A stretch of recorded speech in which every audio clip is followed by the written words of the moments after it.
Здравейте! Днес ще говорим на темата как да продължим живота ни след раздяла.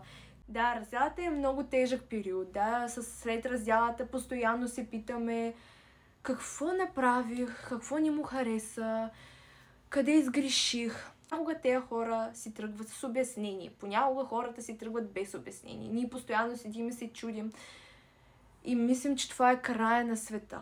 Но повярвайте ми, всеки е преминал през раздялата. И със сигурност сте чували това, че времето лекува. Ако се замислим логически, наистина времето лекува. Времето лекува всичко.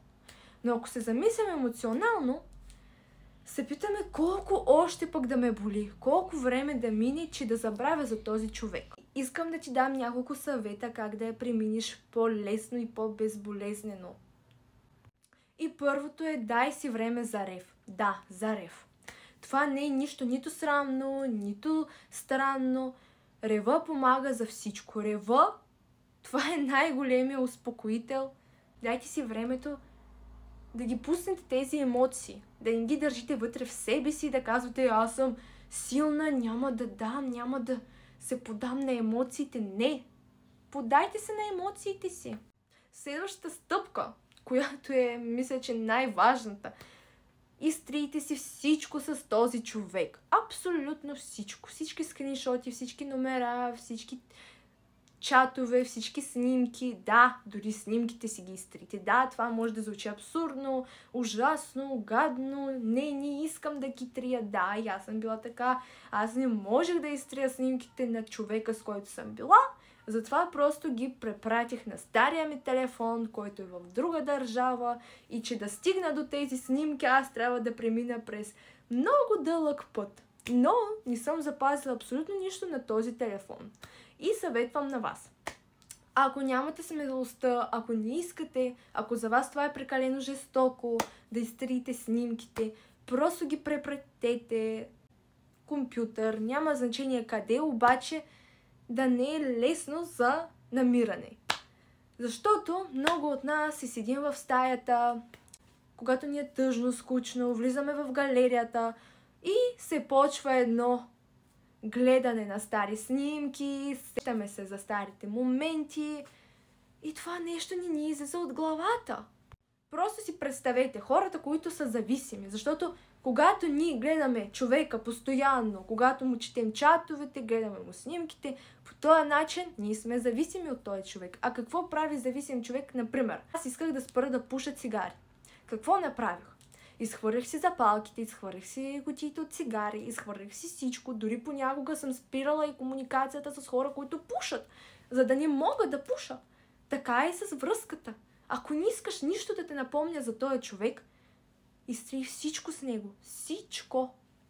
И следващата грешка, която правим постоянно, дори не осъзнаваме, че я правим, е когато се сещаме само за хубави моменти. Когато буквално си седим в стаята, няма значение къде, и се сещаме само за най-хубавото, а всичкото лошо, което е било, колко пъти ви е наранявал този човек, колко пъти сте се чувствали нежелана, отношението му към вас. Вие всичко това го забравяте.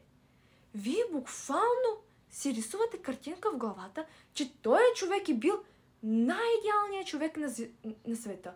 Че повече такъв човек няма да срещнете като него. Той е господар, той е крал.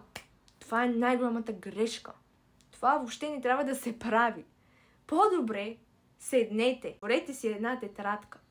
Вземете един лист, дори на телефона, в бележките може да го направите. Имаме си едно плюсче. На това плюсче напиши най-хубавите му качества по отношение към тебе.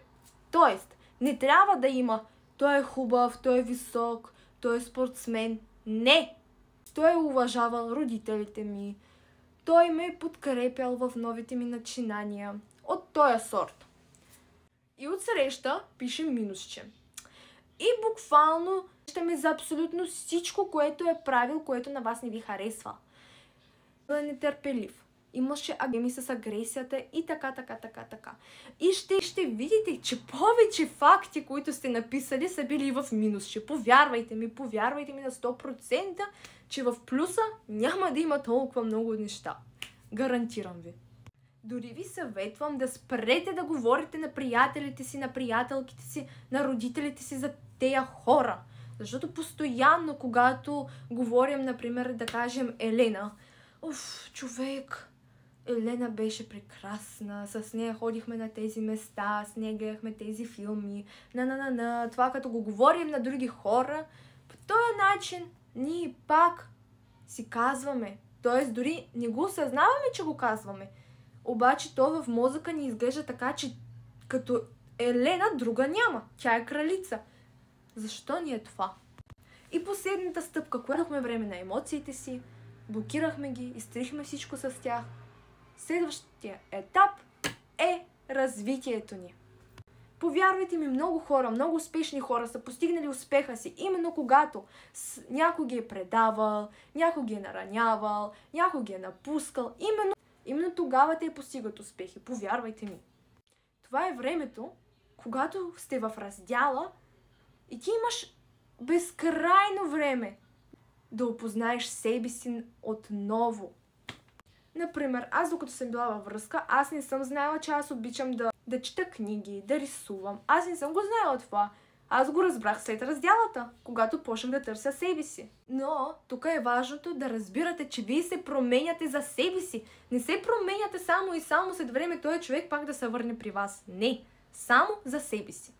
Затова се възползвайте на макс от това време и не го хабете да търсите проблема в себе си, защото, както ви казвах по-рано, проблема никога не е във вас. Използвай времето правилно, развивай се и ще видиш как всичко ще се промени и след време ще си кажеш, времето лекува, защото времето наистина лекува, запомни го.